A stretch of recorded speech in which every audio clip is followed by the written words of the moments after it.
Documenting your invention will get you thinking clearly about it.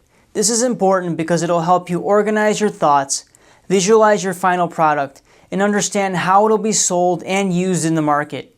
Remember, inventing is a business, and right now you're doing product development and market research, amongst many other things. Even if you have a good idea about what your final product might look like, answering the questions in the Idea Processor Workbook will help you get really specific about what your final product will be, and also make you aware of some things you probably haven't thought of yet. Before we begin, I want to let you know that the point of the document section is to brainstorm and brain dump. Use it as a free-form idea generating exercise. You don't have to answer every single question completely. Just fill in as much as you can now and come back to the other questions later. Again, I suggest you use a digital version of the workbook so you can cut and paste info from your searches directly into the PDF. Your answers to these upcoming questions will provide a lot of content for your Inventor's Journal, which I'll cover next. For some of you, this workbook will be your Inventor's Journal. I'm going to go over the workbook questions with you in more detail right now, just to be absolutely sure you're clear about what they're asking. If you need clarification later, you can always watch this section of the lesson again. You've already answered the basic and foundational questions about your invention in the Evaluate exercise. The questions in this exercise, Document, will force you to go deeper and think more about the bigger picture of bringing your invention to market. So let's get started with the questions. What additional features might I add to future versions to improve my invention? Am I maximizing the scope of my invention? Would slight alterations allow it to do other things or solve other problems? Many products end up being used for things that they were not originally designed for. The more applications you can think about for your product, the more valuable the potential of it will be. How could I simplify my invention?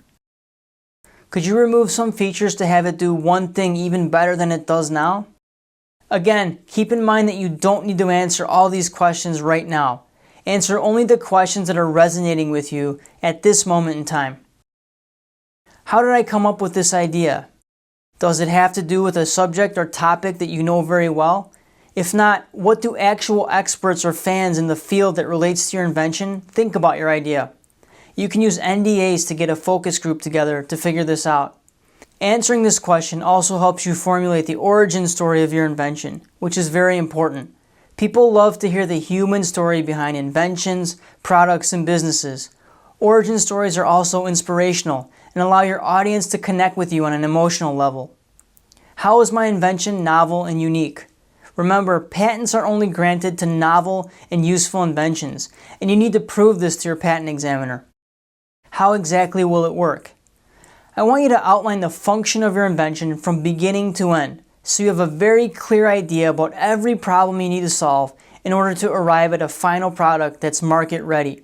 I'm going to give you another example from my experience, because I made this mistake with my first invention, Auto Rinse.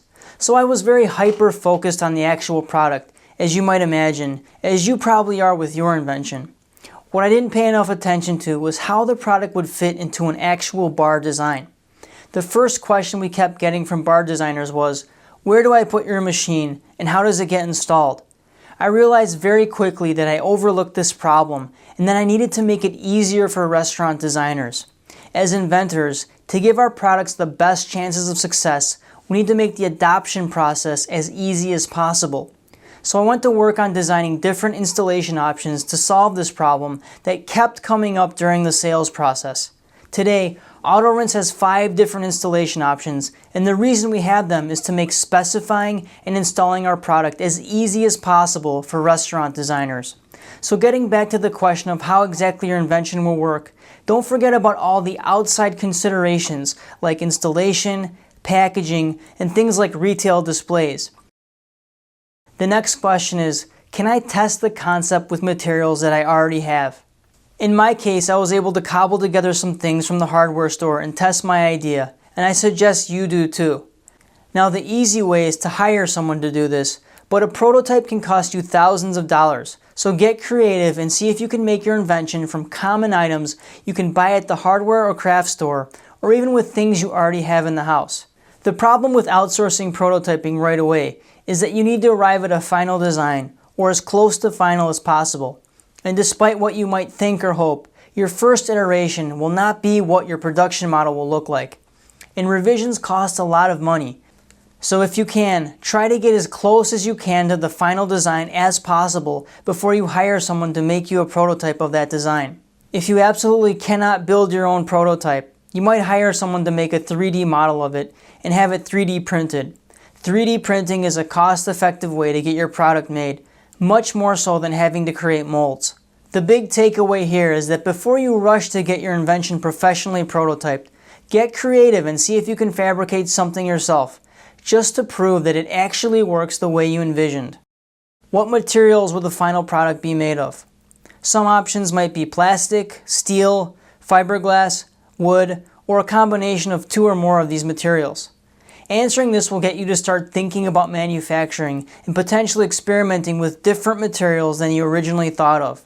Because my products are used in restaurants and commercial food service, I knew pretty early on that they'd have to be made of some kind of stainless steel. And what I had to do was figure out what type of stainless steel would best suit my application. The next question is, can I make it for a reasonable cost? If there are similar products on the market to your invention, you can expect to one day get to a reasonable production cost. You don't need to have your costs figured out now, but cost should always be something you're thinking about. The next question is, how might it be mass produced? This is another thing you probably won't have a clear idea about yet, but it's something you should start thinking about now. Again, the easier it is to make, the better. Can I legally sell it in the US? This might seem obvious, but you may need to get some kind of licensing or certification to sell your product, so make sure you do your due diligence on this. For example, if your product uses electricity, you might need to submit a sample to a company like Underwriters Laboratories to get it tested before any retailers will consider buying it. How will I sell my product? What are your sales channels? You might sell your product direct to consumer online, through brick and mortar retailers, through distribution networks, dealer networks, or maybe a combination of all these and more. Thinking about this now is important so you can plan for the future. Sometimes we really take for granted how things end up on store shelves, but there's a process and you need to figure out how an invention like yours will eventually get to your customers. Who will use my product? What are their pain points and how can you begin developing marketing materials to start speaking to your audience? Who will buy my product? The buyer and the end user are not always the same person, especially in the B2B or business-to-business space. Think about toys. The end users are kids, but the buyers are their parents. So we have to address both audiences in our messaging. What's my market? B2C, which is business to consumer, or B2B, which again is business to business. A lot of companies sell to both.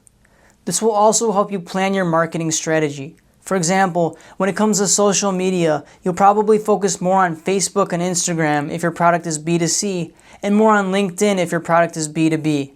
This question might also make you wonder if you could sell to both consumers and businesses. If my product is for the consumer and business markets, would the consumer version be different from the commercial version? In what way and why? Obviously, the commercial version of a product is much more durable than the consumer version, so you might end up with a plastic version and a steel version of your product, which will probably be manufactured in completely different ways. This is something you need to consider.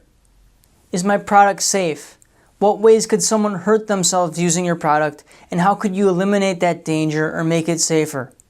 If you're selling a product on the market, you're ultimately responsible for making sure that it's as safe as possible, which is another thing to start thinking about now. If and when you do start selling products, you'll have to get some sort of product liability or recall insurance, so start thinking about that now. Like I said before, use your answers to these questions to start making a record of your invention with as much detail as possible in your inventor's journal. So what is an inventor's journal exactly? Think of your inventor's journal as the story of your invention, a record of how you thought of it and how it developed over time. Your inventor's journal can be a notebook that's dedicated to keeping handwritten notes and drawings about your invention. You can also use a digital note-taking app like Notion, which I really love, to keep your ideas organized. I like Notion because I can dump all my thoughts into it and then organize them later. Again, you can also use this workbook as your digital inventor's journal. No matter how you keep your inventor's journal, make regular backups. If you prefer keeping a handwritten journal, I recommend making photocopies of your notebook on a regular basis and keeping those copies at a different location than where you keep your notebook. Every time you make a major revision to your invention, make sure you record it in your journal and have another person who has signed an NDA sign the page. This is just good practice so that you have an official witness if you ever need one. If you're going the digital route, print out the pages and have your witness sign them. And I'm sure you've gotten the message by now, but I'll say it again. Don't show your inventor's journal to anyone that has not signed an NDA. Remember that you'll eventually be making a case to a USPTO patent examiner about why your idea is novel and unique, and your inventor's journal will help you start building and outlining your case. Your inventor's journal will help you think clearly and critically about your invention, and the workbook questions will help you start that process. A big part of marketing your invention is speaking about it intelligently and with as much clarity and detail as possible. And I'm not just talking about the features and benefits of your product. The more you can communicate clearly about your market, what sales channels you plan on using, and what your sales and marketing strategy will be, the more investors, partners, vendors, and other stakeholders will take you seriously. You also want to have an elevator pitch or statement that quickly summarizes what your invention does, and this exercise will help you do that. You never know when you'll need to quickly tell someone about your invention, and an elevator pitch will help you take advantage of those opportunities. I actually pitched AutoRinse to a prospective investor while I was bartending, and that pitch led to a meeting where this person made me an offer to invest in my business. So you always have to be ready to talk about your invention because opportunities are all around you and show up when you least expect them to. To summarize, the workbook will be an ongoing work in progress where you'll be able to dump your ideas and organize them. The point of the workbook is to get you thinking, so skip any questions you can't answer right now and think about those questions as assignments that you need to investigate and find answers to. Finally, use the content from your workbook to start an inventor's journal, or if you want, the workbook itself can be your inventor's journal.